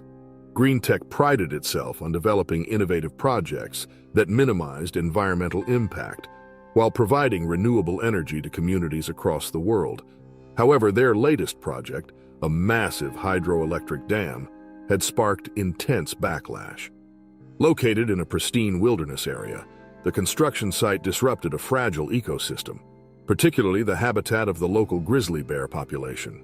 Rebecca Lawson had built her career on the promise of sustainability, determined to prove that clean energy could exist in harmony with nature. With a background in environmental science and business, she had always believed that technological advancements could coexist with the natural world. The hydroelectric dam was her most ambitious project yet, and despite the criticism, she was confident that the long-term benefits outweighed the temporary disturbances to the environment. However, as the project progressed, reports of aggressive bear behavior near the construction site began to surface. The local grizzly bears, whose habitat had been severely disrupted, had started wandering closer to human settlements and the construction workers. This aggression was unheard of, even for such powerful predators. Normally reclusive and non-confrontational, the bears had become territorial and dangerous. Local communities were on edge, and the company's security team was growing increasingly concerned. Just days before, a coalition of grizzly bears had attacked a green tech security patrol near the dam. The attack was swift and unexpected, leaving several workers injured and causing a wave of fear to sweep through the company. Rumors began circulating that the forest was rebelling against the intrusion of human development, fueling concerns that the project had gone too far. Rebecca Lawson knew she needed to act quickly. The future of GreenTech's project and her reputation depended on finding a solution that would address both the escalating bear threat and the environmental concerns raised by activists. She decided to bring in Dr. Nathaniel Green, a wildlife expert who had dedicated his life to studying grizzly bear behavior. Nathaniel, with his decades of experience, had a deep understanding of the delicate balance between human activity and wildlife conservation. He had worked on numerous projects where development clashed with natural habitats, and he was no stranger to the challenges Rebecca now faced. When Nathaniel arrived at the site, it was immediately clear to him that the situation was far worse than he had imagined. The bears weren't simply reacting to the disruption of their territory. They were in survival mode. Their food sources had been reduced due to the changes in the environment caused by the dam's construction, forcing them into more aggressive behaviors. The once stable ecosystem had been thrown off balance, and the bears, now desperate, were lashing out in search of sustenance. As Rebecca and Nathaniel began their work, they uncovered another layer to the crisis. While studying the bears' patterns, Nathaniel discovered evidence suggesting that the situation had been exacerbated by sabotage. A radical faction of environmental activists had intentionally disturbed the bears' food sources, aiming to intensify the conflict and halt the dam's construction. The discovery left Rebecca in a difficult position. How could she navigate the political minefield of corporate interests, environmental preservation, and now sabotage? The stakes were high. The company's security team was on edge after the bear attacks, and the local community demanded answers. Meanwhile, Rebecca and Nathaniel needed to find a way to protect both the bears and GreenTech's investment in the dam. They had to balance the needs of nature with the demands of progress, all while ensuring the safety of everyone involved. The situation at the GreenTech construction site continued to escalate. As Rebecca Lawson and Dr. Nathaniel Green delved deeper into their investigation, they realized the gravity of the conflict they were facing. The sabotage had worsened the situation for the grizzly bears, and the ongoing disruptions were putting both the animals and humans at risk. The pressure was mounting, and time was running out to find a solution that would prevent further violence and destruction. Nathaniel suggested that the first step was to restore the balance in the bears' environment. He knew that if they could address the food shortages, the bears would no longer feel the need to venture so close to human activity. He proposed that GreenTech halt construction temporarily, giving them time to implement strategies that would help the local wildlife recover. Rebecca hesitated. Pausing the project would mean financial losses, and there was already pressure from investors and corporate partners to keep moving forward. But Rebecca also knew that without addressing the environmental impact, the attacks would continue, and the damage to both her company and the wilderness could be irreversible. Reluctantly, Rebecca agreed to Nathaniel's plan. GreenTech temporarily halted the construction of the dam, and the team worked closely with environmental experts to begin restoring the damaged ecosystem. They introduced a program to replant native vegetation, aiming to regenerate the natural food sources for the bears. Over the next few weeks, the team monitored the bears' movements, carefully observing whether the changes were making a difference. As the environment slowly began to heal, the aggression among the bears started to decrease. With food more readily available in their natural habitat, the bears stopped venturing so close to human settlements. The tension in the area eased, and the workers at the construction site could once again focus on their tasks without fear of another attack. However, the issue of sabotage still lingered. Rebecca and Nathaniel worked together to expose the radical faction behind the disturbances. Their investigation led them to uncover illegal activity aimed at creating chaos to stop the dam's construction. The group responsible was identified, and legal action was taken to prevent further interference. While some in the environmental activist community supported the group's intentions, many condemned their methods, acknowledging that there were more ethical ways to advocate for environmental protection. The crisp air of September 2022 nipped at Adam Russo's face as he tightened the straps of his backpack. The man looked at the trailhead sign that marked his entrance to the Bob Marshall Wilderness. Bright orange warnings screamed of grisly activity. Adam couldn't help but smirk. He brushed the signs off with a wave, as if the signs could understand his gesture. Adam trusted himself above anything else. Years of hiking had taught him plenty. He carried bear spray and a knife. That would be enough. He began to climb, admiring the towering pines as they swayed gently. The forest felt so alive with the distant calls of birds. Adam loved the solitude, the pull of unspoiled nature. He wasn't a people person. He didn't trust people, but he trusted himself. The trail ahead was steep but manageable, weaving through valleys cloaked in golden aspen leaves. He noted every bend and landmark with practiced ease.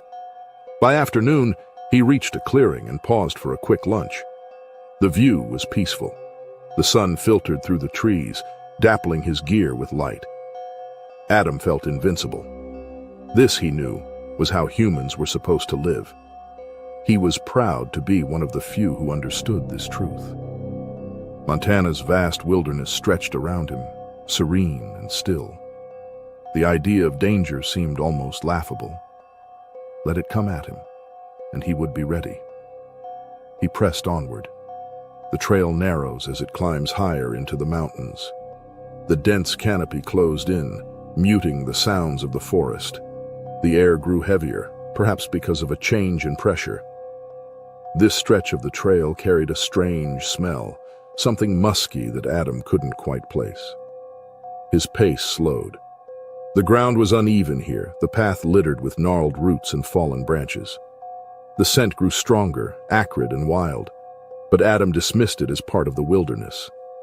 And then, without a warning, the trail disappeared into a dense thicket. Adam hesitated, scanning for another route, but found none.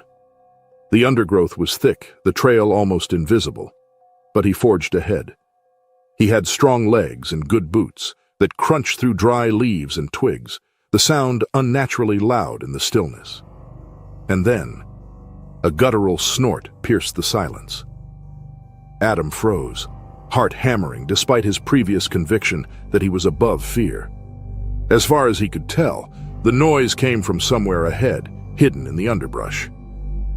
He strained his ears, trying to pinpoint the source, but the sound erupted again, this time sharper, closer.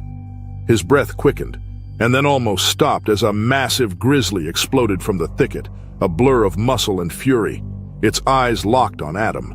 The man saw there was nothing behind those eyes, just rage. In that split second, Adam's instincts kicked in.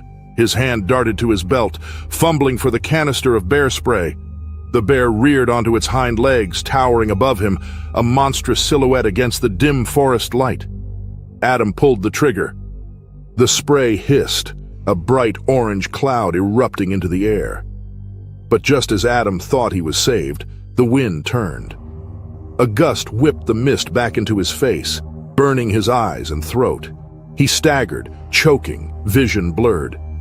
Panic surged through him, but there was no time to recover. The bear was already charging at him. Its sheer weight collided with him, a force that stole the breath from his lungs. Adam fell hard, the impact jolting through his body. He swung unthinkingly with the canister, doing little more than enraging it further. Claws raked across his chest. Pain exploded in his ribs as the bear's massive paw came down again, the weight crushing him into the dirt. Blood soaked his shirt, warm and sticky, pooling beneath him. He tried to scream, but the sound came out as a strangled gurgle.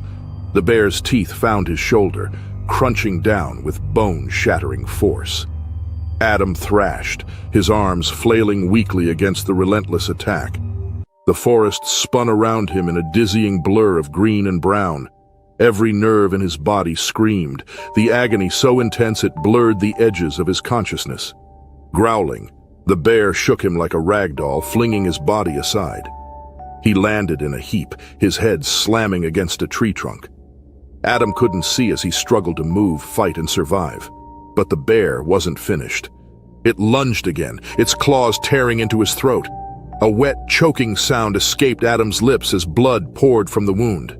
The forest seemed to tilt, the light dimming as his body gave out. His limbs grew heavy, the pain fading into a cold numbness. Adam's final moments were a blur of sensations. The damp earth beneath him, the coppery taste of blood in his mouth, the distant caw of a raven overhead. The bear huffed and growled, its massive form retreating into the woods as suddenly as it had appeared. Silence fell and reigned supreme for days. Then, a search party found the site. They followed the faint trail of claw marks carved into trees, deep gouges that told the story of a struggle. Adam's belongings were scattered across the ground, his torn backpack, a mangled water bottle, and the crushed canister of bear spray. The ground was stained with dark, dried blood. Nearby, a twisted pile of branches marked where the bear had dragged its kill before abandoning it. The air was thick with the smell of decay. The claw marks on the trees loomed over the scene, a chilling reminder of the wilderness's raw, untamed power. For those who dared venture into its depths, the warnings were no longer just words on a sign. They were a promise. 2023, Hannah Moore sat on the porch of her Firewatch cabin.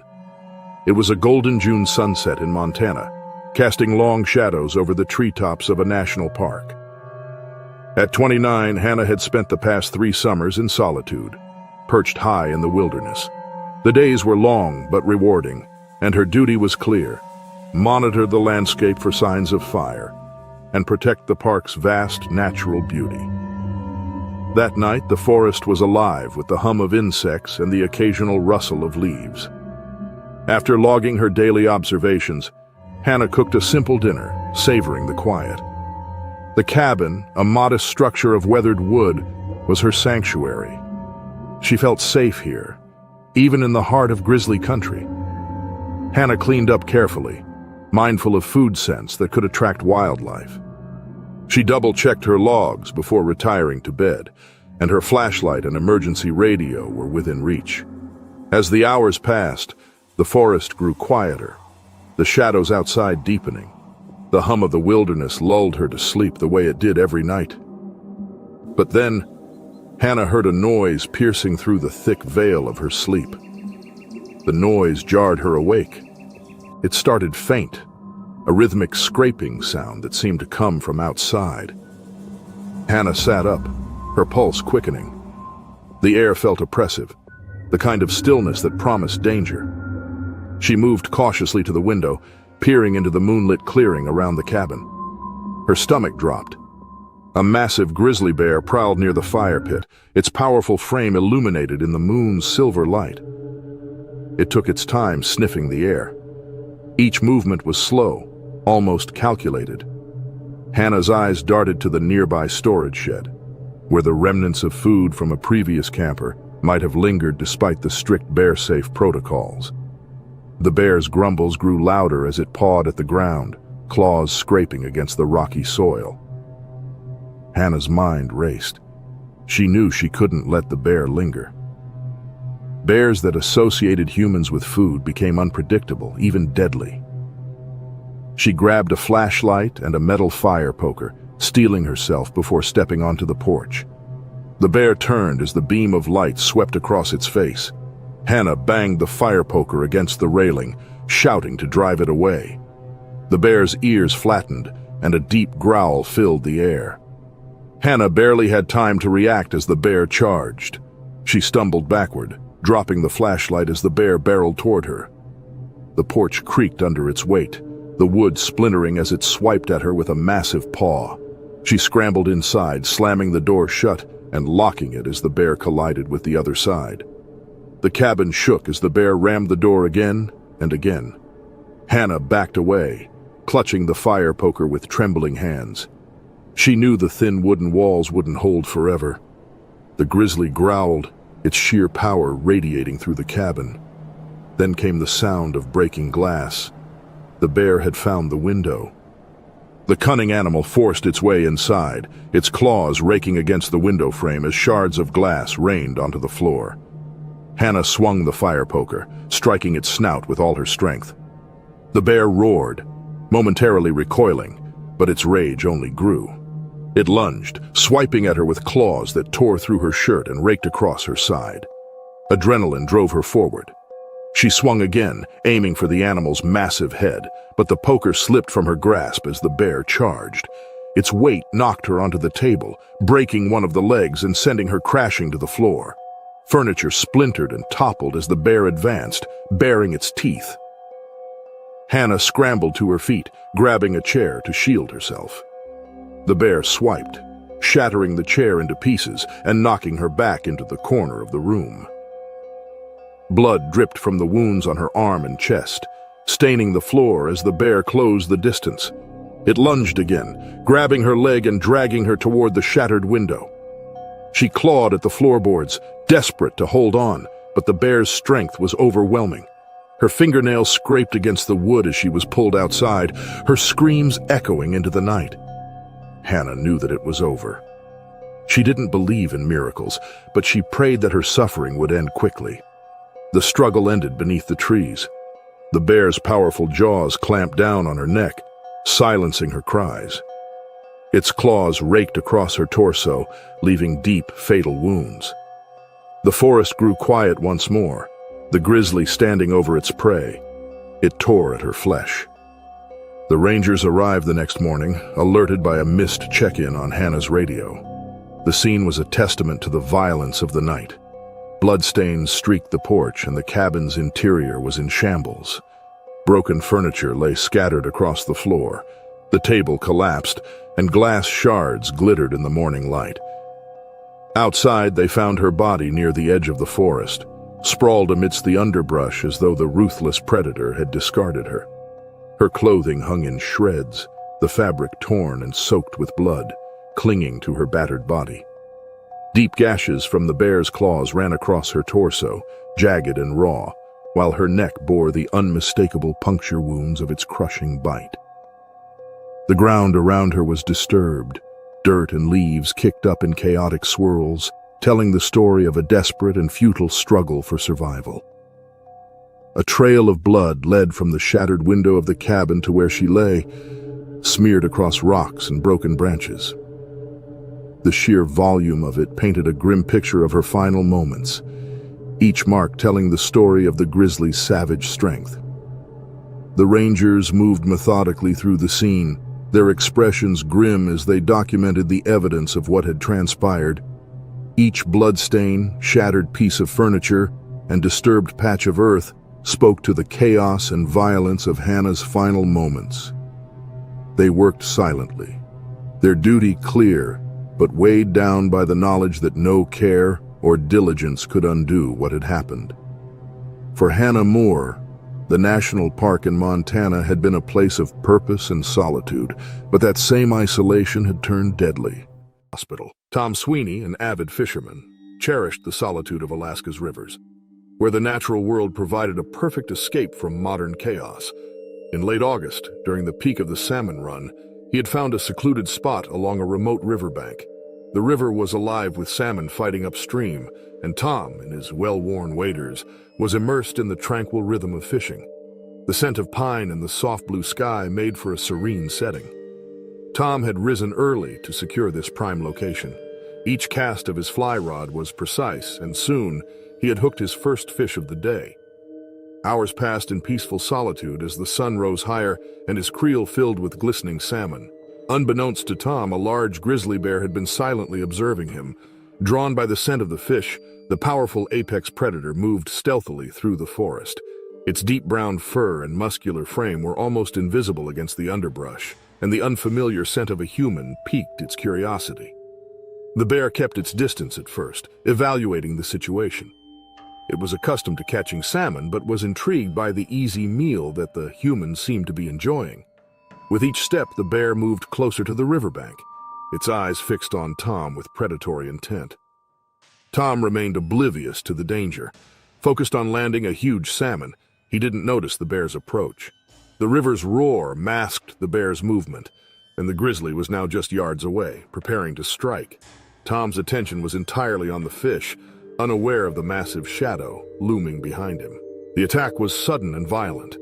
The bear charged with astonishing speed, its massive body hurtling through the brush and onto the riverbank. The ground shook beneath its weight as it thundered forward, closing the distance in mere seconds. Tom barely had time to register the blur of motion before the bear was upon him, knocking him off his feet with a force that sent him crashing into the icy waters of the river. Disoriented and shocked, Tom struggled to regain his footing as the cold water closed around him. The world spun in a chaotic swirl of noise and pain, the river rushing in his ears as he tried to comprehend what had just happened. His fishing rod slipped from his grasp, the line trailing uselessly in the current as he flailed, trying to find some purchase on the slick riverbed. But the bear was relentless, its massive paws swiping at him with deadly precision.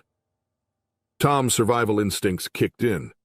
He knew that to survive a grizzly bear attack, one had to fight back to make oneself appear as large and threatening as possible. But in the water, disoriented and panicked, such logic was hard to grasp.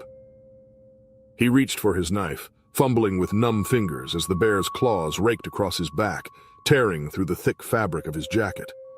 The pain was excruciating, a white-hot fire that seared through his nerves and sent shockwaves of terror coursing through his body.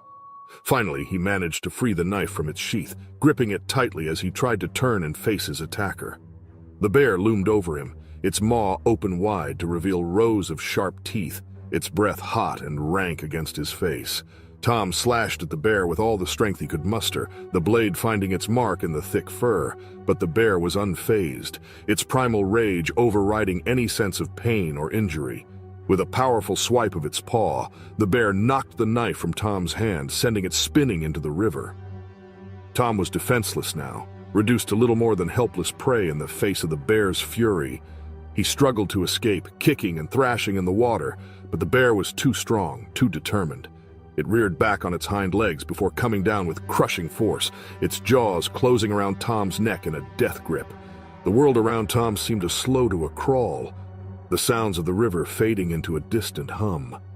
His vision darkened, the edges of his consciousness slipping away as the bear's teeth sank deeper into his flesh. There was no escaping the inevitable now, no hope of rescue or salvation. The bear's primal strength overwhelmed him completely, its massive body pinning him to the riverbed as it delivered the fatal bite. Tom's body went limp, the fight drained from him as life ebbed away. The bear, satisfied with its kill, dragged his lifeless form from the river and into the forest. The once peaceful riverbank was now a scene of violence and death, the water stained with Tom's blood as it rushed downstream. The bear, driven by its hunger, tore into Tom's flesh, feeding on the body with a savage intensity that only the wilderness could foster. Hours passed, and the sun dipped lower in the sky, casting long shadows over the river. The bear, having satisfied its hunger, left the remains of Tom's body deep within the forest, hidden from sight. The wilderness reclaimed the scene, the sounds of the river and the wind through the trees, returning to their natural rhythm. But the violence of the attack lingered, a stark reminder of the brutal reality that lurked beneath the surface of Alaska's pristine beauty. When Tom Sweeney failed to return as expected, his family grew alarmed. Known for his punctuality and routine, Tom's disappearance was out of character. As hours passed and night fell, anxiety turned into fear. By morning, they reported him missing, triggering a search and rescue operation in the remote wilderness where he had last been seen. Search teams scoured the dense forest and rugged terrain, with helicopters overhead and search dogs on the ground. Despite their efforts, days passed with no sign of Tom, dimming hopes of finding him alive. The breakthrough came at the riverbank, where they discovered bloodstains, torn clothing, and grizzly bear tracks. Following the trail into the forest, they found Tom's remains. The evidence of the bear's brutal attack was clear, leaving behind a scene of devastation. The news of Tom's death shocked his family and community. A cherished figure, Tom's loss was profound and served as a stark reminder of the dangers of Alaska's wild landscape, where the beauty of nature is coupled with its inherent risks.